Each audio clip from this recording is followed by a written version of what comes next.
আসসালামু আলাইকুম। নবম শ্রেণীর সুপ্রিয় শিক্ষার্থীবৃন্দ, আশা করছি তোমরা সকলে ভালো আছো। 20 তারিখ অনুষ্ঠিত হবে তোমাদের শিল্প সংস্কৃতি পরীক্ষা। আগে যাদের শিল্প সংস্কৃতি পরীক্ষা হয়েছে ওদের প্রশ্নগুলো যেভাবে এসেছে তার আদলে তোমাদের জন্য কিছু নমুনা প্রশ্ন উত্তর এখানে দেওয়া হলো। আগে যারা নমুনা প্র্যাকটিস করেছে ওদের পরীক্ষা অনেকটাই ভালো হয়েছে, তার জন্য তোমরা এগুলো ভালো করে দেখবা। তোমাদের বিদ্যালয়ে আন্তর্জাতিক মাতৃভাষা দিবস, দেখো এখানে প্রশ্ন করার সময় আমরা অনেকগুলো ব্যাপার নিয়েছি। আন্তর্জাতিক মাতৃভাষা দিবস, মহা স্বাধীনতা দিবস, পুরস্কার বিতরণীয় অনুষ্ঠান। এখানে তোমাদের যে কোনো একটা উপলক্ষ থাকতে পারে। পরীক্ষার হলে পরীক্ষার যে প্রশ্ন হবে সেখানে যে কোনো একটা উপলক্ষ থাকতে পারে, কিন্তু আমরা এখানে অনেকগুলো নিয়েছি যাতে তোমাদের বুঝতে সুবিধা হয়। নবীন বরণ উপলক্ষে অনুষ্ঠান আয়োজন হবে। অনুষ্ঠানটির পরিকল্পনা ও আয়োজনের সকল দায়িত্ব তোমাদের।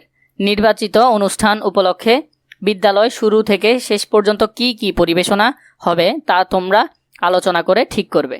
মনে রাখতে হবে এটি পরিকল্পিতভাবে ধাপে ধাপে করতে হবে।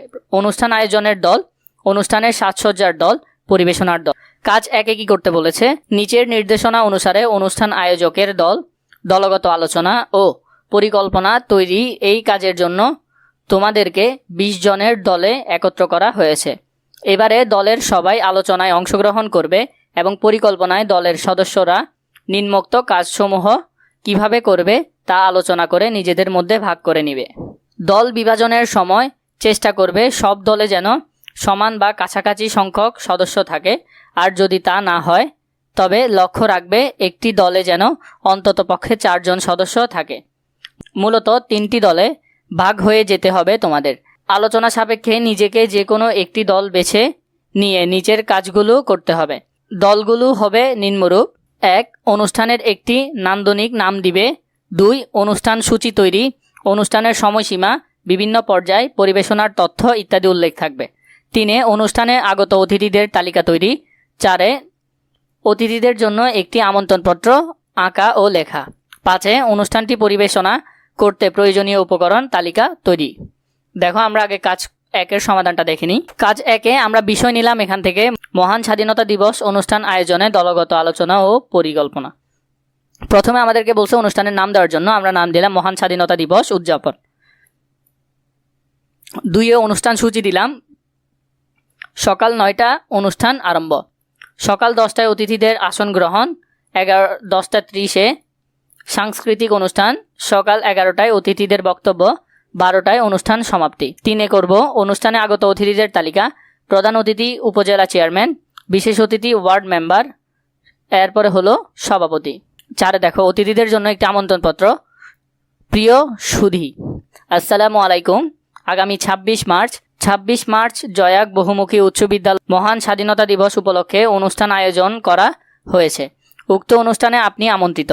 নিবেদক স্বাধীন মাহমুদ নীরব, জয়াক বহুমুখী উচ্চ বিদ্যালয়। 5 নম্বরে দেখো প্রয়োজনীয় উপকরণ: ব্যানার, সাজ সরঞ্জাম, আপ্যায়ন সামগ্রী, এরপর অনুষ্ঠান আয়োজন সামগ্রী, এরপরে হলো পতাকা। এরপর দেখো কাজ 2 কি করতে বলা হয়েছে? নিচের নির্দেশনা অনুসারে অনুষ্ঠানের সাজসজ্জার দল দলগত আলোচনা ও পরিকল্পনা তৈরি। 1 উপকরণের নাম লিখবে। 2 আলপনা অঙ্কন করবে। 2 কাজ দেখো অনুষ্ঠানের সাজসজ্জা দলগত আলোচনা ও পরিকল্পনা। প্রথমে নাচ গান অভিনয়ের জন্য সাজসজ্জা তালিকা তৈরি।